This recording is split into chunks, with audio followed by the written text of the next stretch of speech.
أو شێوازانی لسنة هاتووە پێغەمبەری خوا صلى الله عليه وسلم ڕقیەی پێکردووە.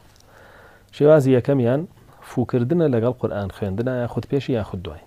ئەمە لە سنەتە هاتووە کە پێغەمبەری خوا صلى الله عليه وسلم دەستی خۆی گرتووە شەوانە بەو شێوە سورەتی قل هو الله أحد سێجار خوێندووە، قل أعوذ برب الفلق، قل أعوذ برب الناس، هەمووی سێجار لەگەڵ أعوذ بالله من الشيطان الرجيم تا کۆتایی.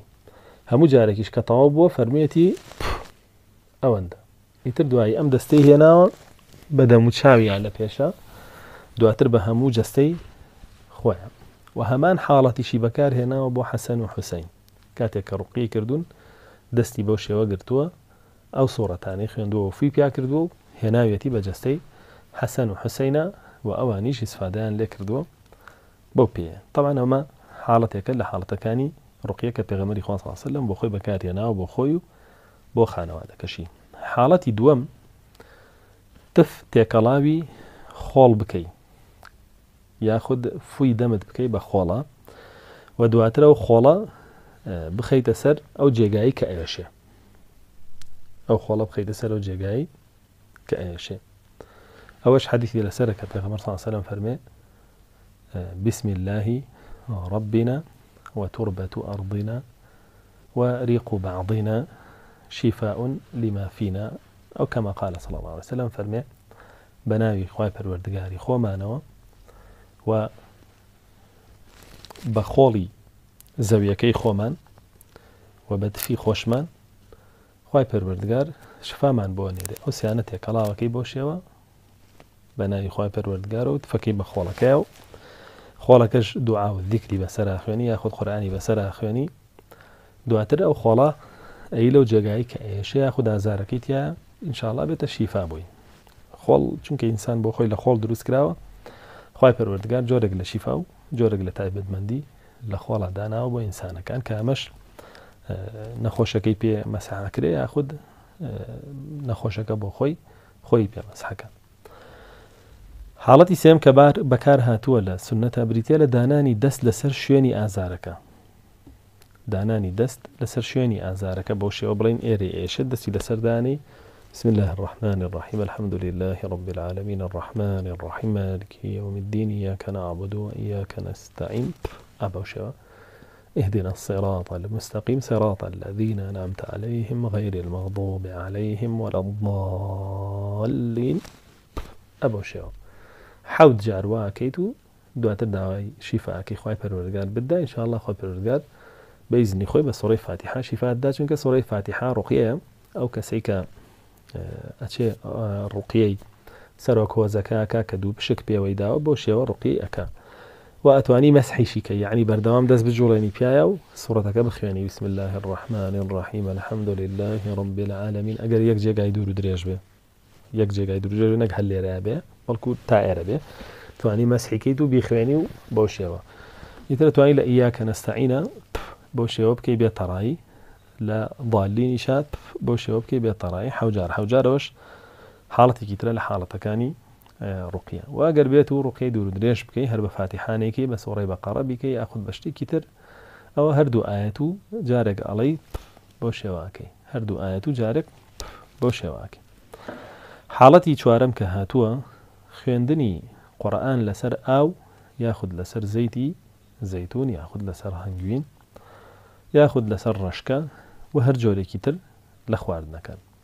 بۆ نمونە ئاوەکە ئاهێنی پەنجەی شایەتومانی دەستی ڕاستی تێکەی دەسەکەی بە خوێندنی سوڕەی فاتحە بۆ شێوەیە ئێستا خوێندمان دوو جار فوی پیاکەی حەوت جار، یا سوڕەی بەقەرەشی لەگەڵا خوێنی دوو ئایەت و جارێک بۆ شێواکەی.